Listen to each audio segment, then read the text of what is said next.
seguimos hablando del tema. Nuestro compañero Alejandro Esquite nos da a conocer cómo las autoridades se encuentran en la fase de consolidación de datos luego de finalizar las actividades del simulacro. Se espera que haya una conferencia de prensa en donde den a conocer el estado del país si se llegara a presentar un sismo de gran magnitud. Alejandro, con información, te escuchamos.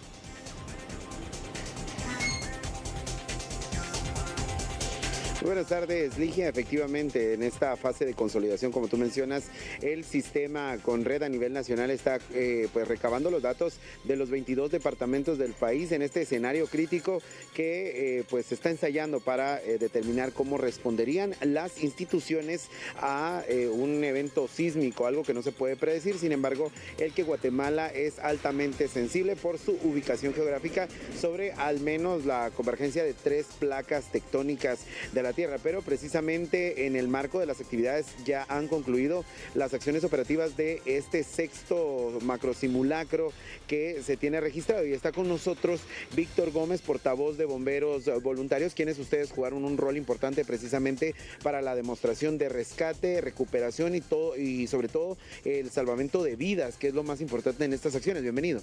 Gracias, licenciado Esquite. En efecto, permítame comentarle que la participación del Benemérito Cuerpo Voluntario de Bomberos de Guatemala en el sexto macro simulacro fue importante. ¿Por qué razón? Porque los elementos en sus diferentes disciplinas pusieron en práctica los conocimientos adquiridos. Importante mencionar que estuvimos en zona 13, donde se llevó a cabo la simulación de un rescate vehicular. Me refiero a 2 vehículos donde los elementos utilizaron equipo especial para rescate denominado Quijada de la Vida, Asimismo, también las otras instituciones que participaron pusieron en práctica los conocimientos de técnicos de urgencias médicas para poder rescatar a estas personas. Por aparte, también estuvimos en el campo Manía Villatoro, en la zona 6, donde se simuló un rescate en Barranco, apoyados por la BHR, Brigada Humanitaria de Rescate del Ejército de Guatemala. Por aparte, estuvimos en la zona 3, en el Parque San Francisco de Asís, donde se realizó un incendio. Asimismo, también en el campo La Palangana, en la zona 7, donde se llevó a cabo un rescate aéreo con helicóptero. Asimismo, también en los diferentes departamentos de Guatemala se llevaron a cabo diferentes simulaciones por el aniversario del terremoto de 1976.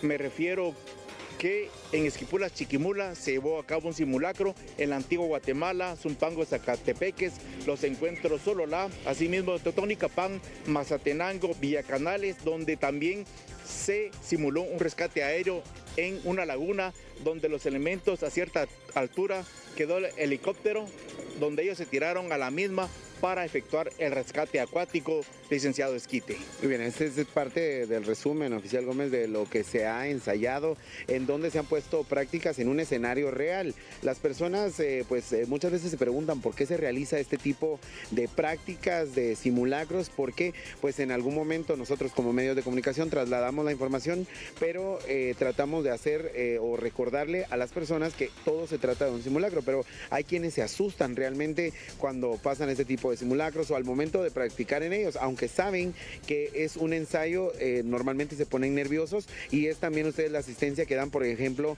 en el centro histórico, en donde se evacuaron edificios y se centralizó todo lo que debería ocurrir si es que en un día normal en Guatemala se registra un sismo. Así es, licenciado Esquite, importante con su opinión.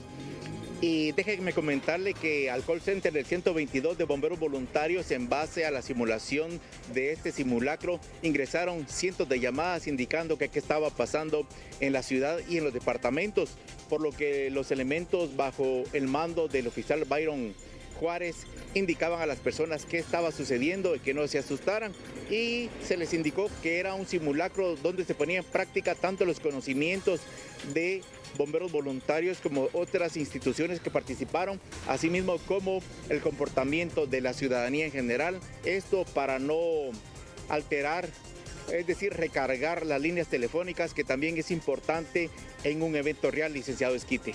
Muy bien, oficial, ahora le pido que me acompañe usted a escuchar las declaraciones de la portavoz de la Coordinadora Nacional para la Reducción de Desastres Conred, Valeria Urizar, quien da un recuento precisamente porque se simuló el haber atendido a más de 35,000 emergencias a nivel nacional. Pero escuchemos. Hoy, 24 de febrero, se desarrolló el Simulacro Nacional por Sismo 2026, un ejercicio integral que tuvo como objetivo fortalecer la cultura de prevención y las capacidades de respuesta de la población guatemalteca. Durante el ejercicio se activó un centro de operaciones de emergencia a nivel nacional, 22 departamentales y 65 municipales, lo que permitió evaluar la coordinación institucional y los mecanismos de comunicación, especialmente durante una emergencia.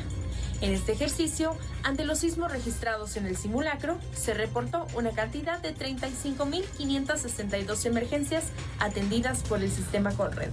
Más de 1.700 instalaciones se inscribieron para la participación del simulacro y más de 7.800 centros educativos realizaron las evacuaciones preventivas.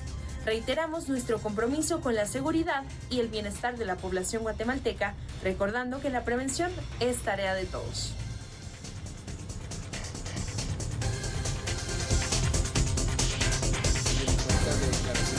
Escuchábamos, más de 7,000 centros educativos participaron y más de 1.700 instituciones que se unieron para realizar estas prácticas. Pero ya en la parte final de esta entrevista oficial, si usted nos pudiera recordar cuáles son las recomendaciones básicas a toda la teleaudiencia en cuanto se registre un movimiento telúrico real, es decir, que todo esto que ensayamos hoy se ponga en práctica. ¿Cuáles son las primeras, por lo menos las primeras 3 acciones que deberíamos de tomar en casa o en el trabajo o donde estemos? Claro, licenciado Esquite, importante, primero que todo, guardar la calma. Guardar la calma, que es un paso importante para no alterar el evento. Me refiero al terremoto. Segundo, tener un plan de evacuación familiar, también empresarial, licenciado Esquite. Asimismo, tener a la mano los teléfonos de emergencia de las entidades de socorro, me refiero a Cruz Roja 125, así también de bomberos municipales departamentales, el 1554, bomberos municipales de la ciudad capital, el 123, y bomberos voluntarios, el 122, que es un número de teléfono a nivel nacional. Recuerde que prevenir es vivir. Definitivamente, muchísimas gracias por estas indicaciones que usted nos daba. Ahí lo tiene, estimado televidente, para este día se ha finalizado ya entonces todas las acciones que se relacionan al simulacro, que es conmemorativo en torno a los 50 años del terremoto de 1976, que destruyó buena parte de algunos departamentos como Chimaltenango, Izabal, la misma ciudad de Guatemala, que fue reconstruida, y pues algunos de los televidentes seguramente recordarán vagos recuerdos sobre lo que ocurrió hace ya 50 años y que en cualquier momento nosotros estamos pues vulnerables siempre a este tipo de acciones. Primeramente Dios, nunca nos toque vivir algo similar a esto, oficial, pero si no, estar preparados definitivamente, que es lo más importante. Mañana por la mañana se espera que Conred dé una conferencia de prensa formal detallando todos los datos ya a nivel nacional sobre lo que pudo haber ocurrido. Con esto yo vuelvo con ustedes al set principal. Desde ya, muy buena tarde y excelente retorno a casa quienes todavía no ven en sus trabajos. Muchas gracias, Alejandro Esquite, por darnos esta información. Ahí tenía usted entonces algunos de los puntos en donde estuvieron los socorristas atendiendo estos simulacros, y estaremos muy atentos a los resultados que den a conocer especialmente las autoridades de Conred. Pero tal como se ha mencionado, estas acciones no solo se realizaron en la ciudad, sino también en el interior del país.